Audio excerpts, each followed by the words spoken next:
Depuis le printemps 2016, les fédérations régionales Auvergne et Rhône-Alpes ne font qu'une, suivant ainsi l'orientation politique de regroupement des régions administratives. La région Auvergne-Rhône-Alpes, avec plus de 8 millions d'habitants, est la deuxième région la plus peuplée. Elle est aussi, avec l'Île-de-France, celle qui contribue le plus au produit intérieur brut national. Près de 70 000 km² sont découpés en 12 départements qui offrent un large panel d'espaces naturels propices à l'agriculture et au tourisme. Les 2/3 du territoire sont classés en zone de montagne dans lequel vivent 30% de la population. Lyon, Grenoble, Clermont-Ferrand et Saint-Étienne constituent les 4 aires urbaines et comptent près de 4 millions d'habitants. Auvergne-Rhône-Alpes est également la première région en termes d'emploi industriel avec des activités dans les domaines de la santé, des composants électroniques, de la plasturgie, du décolletage et en production d'électricité. Le réseau régional compte 75 associations MFR réparties sur l'ensemble du territoire, 6 fédérations territoriales et une fédération régionale. 2 associations ont été créées en 2022, la MFR du Puy-en-Velay et le CFP du Vercors. La maison familiale de Bonne, en Haute-Savoie, deuxième MFR créée en France, est la doyenne. Parmi les 75 associations, 73 ont des activités de formation et 2 préparent leur développement, la MFR du Puy et le CFP du Vercors. 56 MFR sont dites MFR agricoles. Elles ont un contrat avec le ministère de l'Agriculture.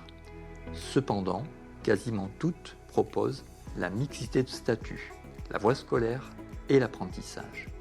17 MFR développent pour l'essentiel des formations par la voie de l'apprentissage. L'ensemble accueille et forme chaque année plus de 18 000 apprenants, dont 6 900 élèves, 6 400 apprentis et plus de 5 000 stagiaires de la formation continue. La loi de 2018, Choisir son avenir professionnel, a fortement modifié le panorama des formations. L'offre apprentissage s'est étoffée et les effectifs augmentent de près de 50% en 5 ans. A contrario, et sur la même période, les effectifs de la voie scolaire baissent de 10%. Le déploiement de formations relevant des ministères de l'Éducation nationale, de la Santé, de Jeunesse et Sport a historiquement permis la création, dès 1973, d'un CFA régional. Après 50 ans d'exercice, il clôt son activité et chaque MFR devient CFA si elle souhaite développer l'apprentissage. Fin 2022, le CFA régional a donc terminé son activité de gestion. Quelques données importantes. Les classes dites d'orientation accueillent un jeune sur 5.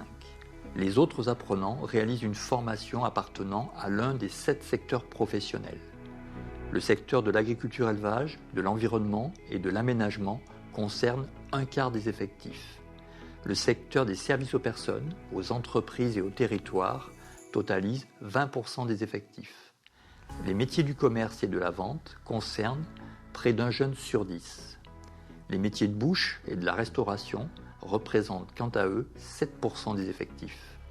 Le secteur de la maintenance de matériel, automobile, aéronautique, accueille 8,5% des apprenants. Enfin, le secteur du bâtiment bois et de l'industrie représente respectivement 10% et 0,5% des effectifs. Une autre façon d'appréhender l'offre de formation consiste à observer la répartition des apprenants par niveau. Sur 10 apprenants, 2 suivent une formation de niveau 2, environ 2 sont dans une formation de niveau 3 de type CAP, environ 5 sont dans une formation de niveau type Bac Pro ou brevet professionnel, 1 est en formation supérieure de type BTS. Nos intentions éducatives et notre contribution au développement des personnes s'appuient notamment sur l'accompagnement des projets et l'ouverture au monde. Plus de 85% des candidats réussissent aux examens et s'insèrent professionnellement. 90% d'entre eux ont un emploi 7 mois après la formation. Chaque année, plus de 700 jeunes ou adultes vivent une expérience de mobilité internationale d'au moins 2 semaines dans l'un des pays membres de l'Union européenne et parfois au-delà. Depuis plus de 20 ans, grâce au programme européen Erasmus, et au soutien du conseil régional, les apprenants découvrent et appréhendent un nouveau contexte, acquièrent une expérience singulière propice au renforcement de leur savoir-faire et de leurs compétences. Tout en poursuivant cette démarche, nous expérimentons aussi des mobilités longues pendant ou après la formation. Depuis 2018, le mouvement des MFR a choisi d'inscrire ses missions et ses activités dans une démarche de responsabilité sociétale des organisations. Fondée sur un principe d'amélioration continue et sur une labellisation, Lucie 26000, cette démarche porte sur 6 engagements. La gouvernance associative, les relations et les conditions de travail, la préservation de l'environnement, l'éthique des relations avec les partenaires et les fournisseurs, le projet d'éducation et de formation, le développement local et l'intérêt général. À ce jour, 85% des MFR sont labellisés ou sont en voie de l'être. Ce faisant, elles œuvrent pour être des acteurs responsables et engagés, soucieuses de contribuer au développement des personnes et des territoires. Enfin, nous avons à cœur de tisser des relations de coopération internationale afin d'accompagner la création ou le développement de MFR dans 4 pays.